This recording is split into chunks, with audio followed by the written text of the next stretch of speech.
बहुत मशहूर फिल्मी गाना है, एक शहंशाह ने बनवा के हंसी ताजमहल सारी दुनिया को मोहब्बत की निशानी दी है।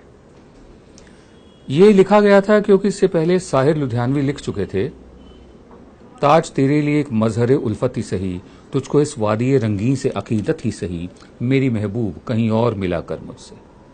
एक शहंशाह ने दौलत का सहारा लेकर हम गरीबों की मोहब्बत का उड़ाया है मजाक। कविताएं बहुत लंबी हैं, यहां पढ़ने का समय नहीं है। मैंने ये दो इसलिए पढ़ी है कि दुनिया का 7वां अजूबा कहा जाने वाला ताजमहल, उत्तर प्रदेश टूरिज्म की जो नई किताब आई है सामने की कौन कौन से टूरिस्ट स्पॉट है, उसमें ताजमहल का नाम नहीं है। क्यों नहीं है? क्योंकि जो योगी आदित्यनाथ हैं मुख्यमंत्री हैं जो, और योगी हैं जो, उनका ये मानना है कि ये भारतीय संस्कृति का प्रतीक नहीं है ताजमहल। अगर भारतीय संस्कृति का नहीं है तो क्या रूसी संस्कृति का प्रतीक है?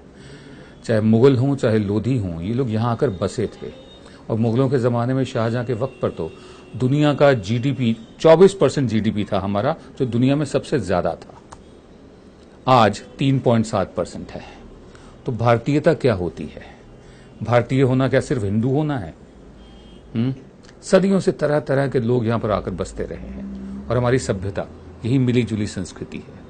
ताजमहल का नाम हटा दिया गया है, 7वां अजूबा है, सबसे ज्यादा पैसा कमाता है उत्तर प्रदेश सरकार के लिए भी और भारत सरकार के लिए भी। और सिर्फ ताजमहल को नहीं हटाया गया, बड़ा इमामबाड़ा लखनऊ का, उसका नाम भी इस सूची में नहीं है। अब आसिफुद्दौला ने बड़ा इमामबाड़ा बनवाया था, उनके बारे में मशहूर था, जिसको ना दे मौला उसको दे आसिफुद्दौला। एक खाने की डिश होती है, उसको कहते हैं निहारी। निहारी की शुरुआत बड़े इमामबाड़े से ही हुई थी। दरअसल अवध में सूखा पड़ गया था, लोगों के पास पैसे खत्म हो गए थे और आसिफुद्दौला ने तब बड़ा इमामबाड़ा बनवाना शुरू किया। मध्यम वर्ग के वो लोग जिनके पास कुछ भी नहीं बच गया था, वो शाम के धुंधलके में मुंह छुपा कर आते थे कि औरों को पता न चले कि इनके पास अब कुछ नहीं है। ईंटें वगैरह लगा जाते थे, गारा लगा जाते थे और बदले में उनको वहीं पर ही खाना खिलाया जाता था और घर के लिए भी खाना दे दिया जाता था। उनके जाने के बाद उनका जो बचा खुचा गोश्त होता था उसमें और गोश्त मिला के देग में डाल के सौंफ और सौंठ का मसाला डाल के रात भर खाना बनता था, देग चढ़ी रहती थी और सुबह सुबह उसको निहारी बोलते थे, निहार मुंह।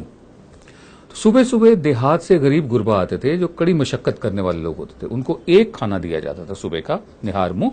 उसके बाद वो काम करते थे।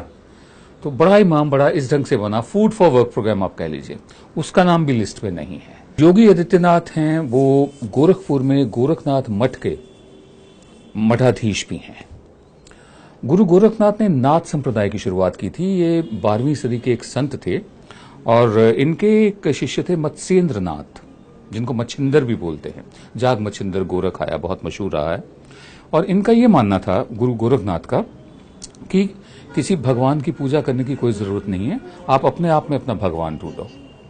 और जो गोरखनाथ मंदिर है, अब देखिए, आप ताजमहल को हटा रहे हैं, आसिफुद्दौला के बनाए बड़े इमामबाड़े को हटा रहे हैं, जो गोरखनाथ मंदिर है, मठ है जो, उसकी जमीन नवाब आसिफुद्दौला ने ही दी थी। और यहां पर मुस्लिम जोगी भी आते थे। इन सबको कनफटा बोलते हैं क्योंकि इनके कान छिदे हुए होते हैं और उसमें ये वो डालते हैं, मुर्की बोलते हैं या बाली कह लीजिए, वो डालते हैं। गुरु गोरखनाथ ने बहुत सारे क्षत्रिय कुनबे भी उनके बनाए हुए, जिनमें नेपाली गुरखा भी हैं और कुछ चीन और इंडोनेशिया में भी हैं।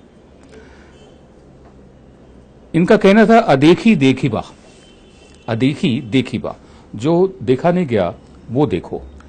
अदेखी देखी बा, देखी विचारी बा, अधिष्टि रखी बा छिया, आपा भजी बा, सतगुरु खोजी बा, अपने आप में ही सतगुरु को खोजो, जोग पंथ ना करी बा हेरा।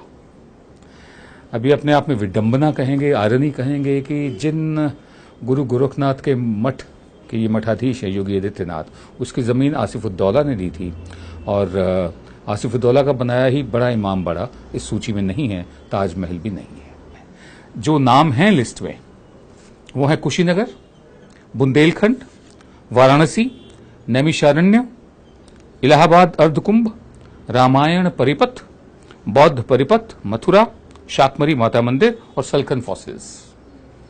यानी कुल मिलाकर ये है कि जो हिंदू है वही भारतीय है। ये बात को मानते हुए, इसको जहन में रखते हुए एक ऐसी लिस्ट बनाई गई है जिसमें से सिर्फ मंदिरों के, अयोध्या का भी नाम है इसमें, हाँ, और मंदिरों के और नाम हैं जो टूरिस्ट स्पॉट बताए गए हैं। उसमें वाराणसी की वो आरती भी है, लेकिन ताजमहल नहीं है, और बड़ा इमामबाड़ा नहीं है लखनऊ का, और भी बहुत सी ऐसी जगह हैं जो नहीं है। ये कैसी सोच है, ये कैसी अक्ल है, ये कैसी बुद्धि है, ये हमें साफ पता चल रहा है। इसमें बिल्कुल ब्रेजन तरीके से, बेहयाई से समाज में दरार डालने की कोशिश है। इसे मंजूर नहीं किया जाना चाहिए। नमस्कार।